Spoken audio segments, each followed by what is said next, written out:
Transmission.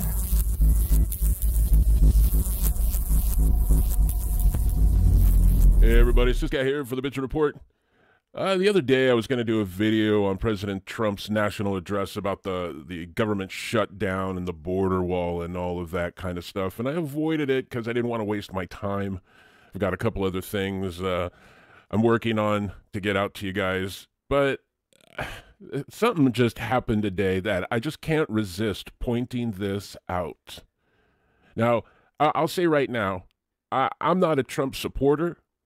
I don't hate the guy. I think he's doing some good stuff, but I also think he's screwing some stuff up. And I'll tell you what, if he pulls this national emergency shit, be aware, once that gets rolled out, the laws and the military hardware is in place, it will never go away. Mark my words. So we can't let that happen.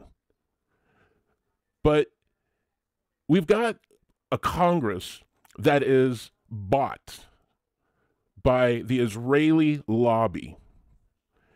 And I find it disgusting that these same people will give Israel $3.8 billion so they can do shit like build a wall in the middle of the road separating Palestinian drivers from Israeli drivers, just let alone this crazy wall right down the middle of the country, like the Nazis did in Berlin.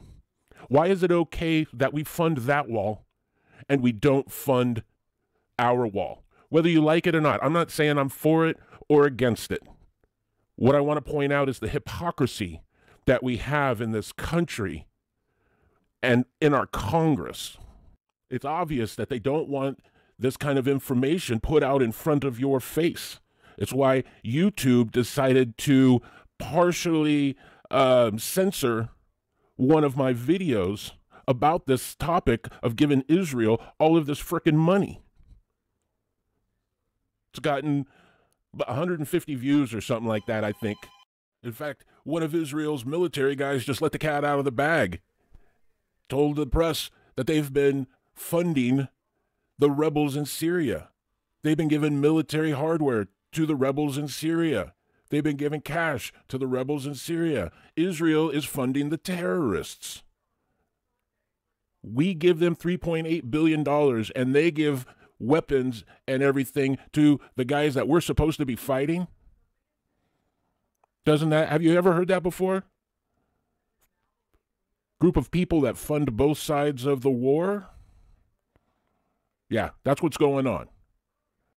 That same group of people are screwing around with our country too. You're not even aware of it because they don't want you to know this. I want to throw out a quick history lesson because the Democrats are at it again. They are attacking the president with more fake Russian nonsense. Why are they doing this? What is it about Russia? They can't prove any of this stuff, but they're going to make a circus out of it. So let me give you a really quick history lesson on why they're doing this. Back in the 80s, the banking cabal wanted to privatize, basically do to Russia what they've done to the United States. And they were managed to elect a total drunk named Boris Yeltsin. And Yeltsin became president after Gorbachev. Gorbachev stepped down in 91, and Yeltsin remained in office as president. He transformed the Russian socialist economy into a capitalist market, implementing what was called economic shock therapy, changing the market exchange rates for the ruble, nationwide privatization, lifting price controls. You know, it was a communist country, so the government controlled how much everything costs. He lifted that and privatized everything. Yeltsin proposed a new Russian constitution, which was really popular. However, due to the sudden total economic shift, the majority of the national property and wealth fell into the hands of a small number of oligarchs. This is the banking cabal basically took over Russia in 93, started looting the place.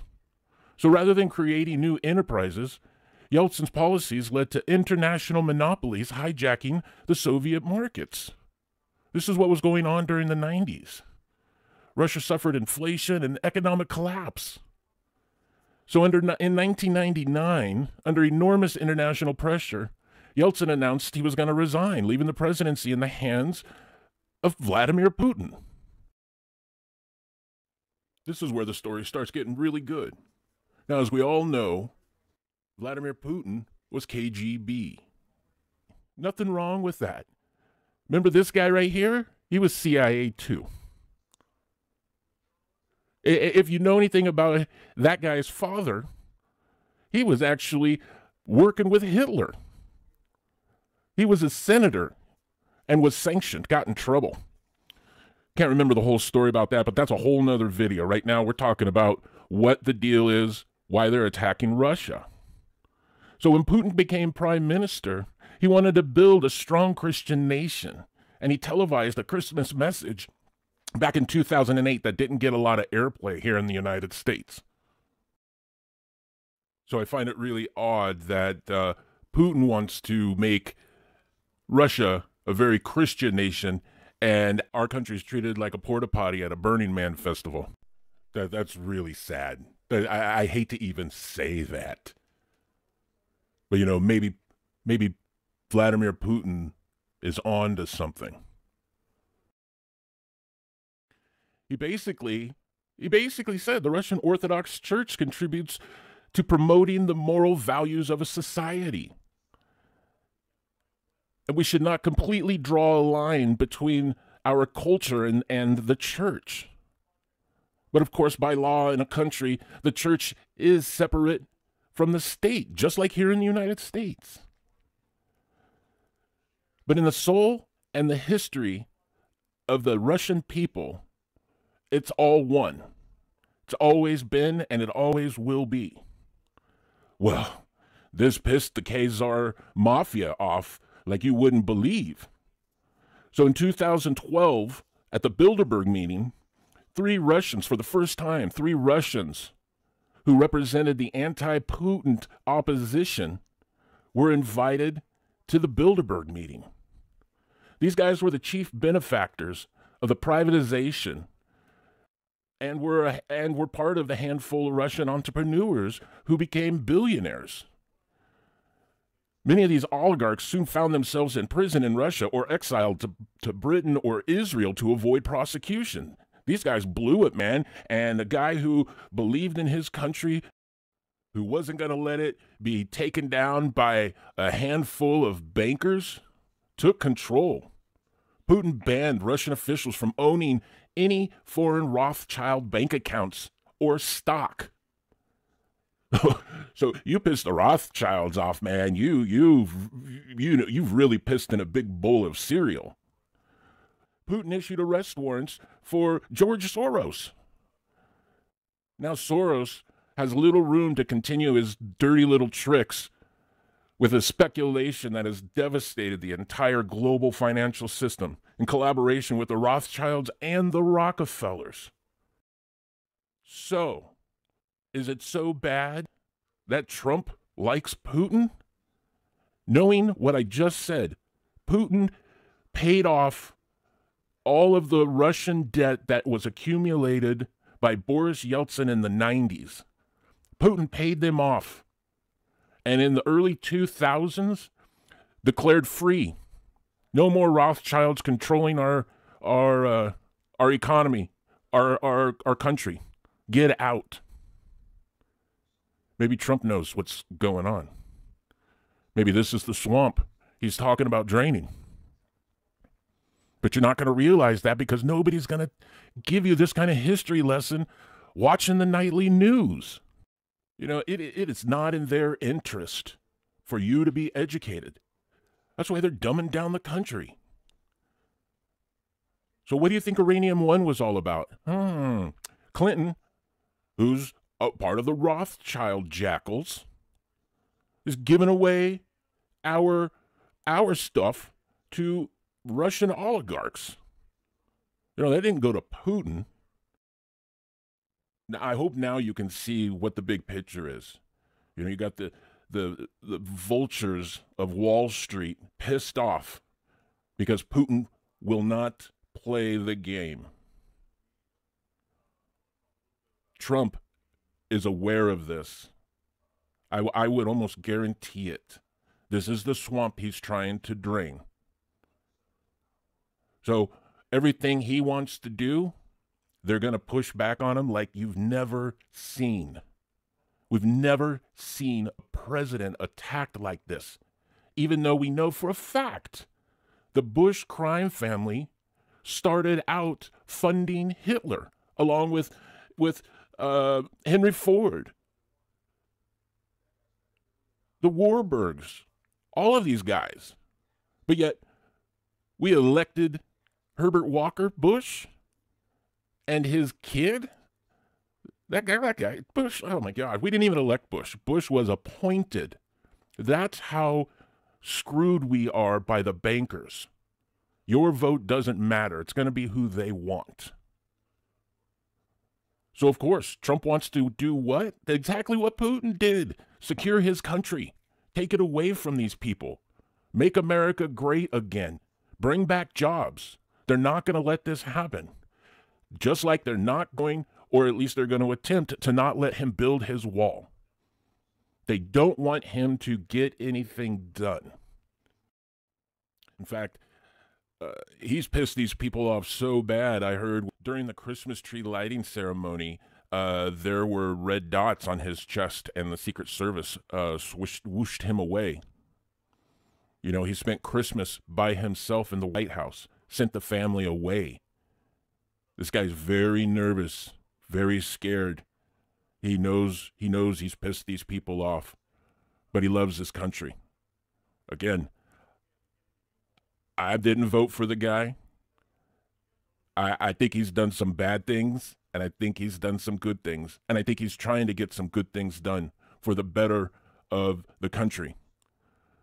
But the media is controlled by the same people who want to get their fingers back into Russia. So you got to go somewhere else. You got to go away from the TV to get your news. And that's the crackdown on independent alternative news. They can't control the narrative anymore. Everybody's got a video camera in their hand, in their pocket. It's very easy to spread the word now.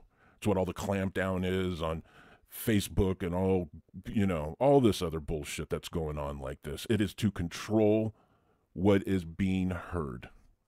They don't want you getting anything different than their bullshit propaganda. So think about what I just said. Go do your own research. If you don't believe me, go do the legwork for yourself. So stop paying attention to the show and get yourself informed. Go check out my video, the one that's been censored. You're going to have to go actually to my page and open it up. You'll have to log in order to see it. And come back here to comment on it, because they're not going to let you comment on it over there. I'd like to hear what your guys' take is on that. So it doesn't matter if you're a Democrat or a Republican. If you're paying taxes in this country, you are funding Israel's ability to build this stupid wall in the middle of the street. They're not going to let Trump have the money to build the wall to secure our country. Again, I'm not for it. I'm not saying I'm for it or against it. I think we have an immigration policy. It's just not enforced. If you come here illegally, well, a crime's a crime. Spade's a spade. The system is the way it is. You want to know how to stop illegal immigration? Let's go back and undo what Reagan and Bush, that clown car, did back in the 80s. They stopped enforcing the law that throws employers in jail who hire people that are illegally in the country. That's the way it used to be. Reagan and Bush, the clown car, destroyed that law and flooded the country. Of course, everybody wants to get a better job. I get that. That's a no-brainer. Everybody wants a better life, especially if you're dirt poor. But a country is defined by its borders. The bankers that I was just talking about wrecked Mexico. turned the value of the peso into basically a handful of rocks. You know, I went down there in the late 80s, and a beer was like 18,000 pesos or 25,000 pesos, which was the equivalent of like 18 cents in the States. Ridiculous. Trash that country. Their president that just got elected is a Trump. Loves his country, trying to take it back, and the oligarchs down there are pissed off too. Go check out the gas situation down there. They've actually went and whacked the gas pipeline, and now the country is standing in line for gas, just like we were in the 70s. For those of you that aren't old enough, we had a big gas shortage in this country in the 70s. Anyway, I've turned this into a lot longer than I wanted to. I've just doubled the length of the video explaining all this stuff to you. So get over to my channel, check out this video, come back here, comment on it, and I got something big for you with 5G that I'm working on. So I got to get going and go over to do that. For the Bitch Report, I'm this guy here, bringing you the information you need to be an informed human being. Stay safe, everybody.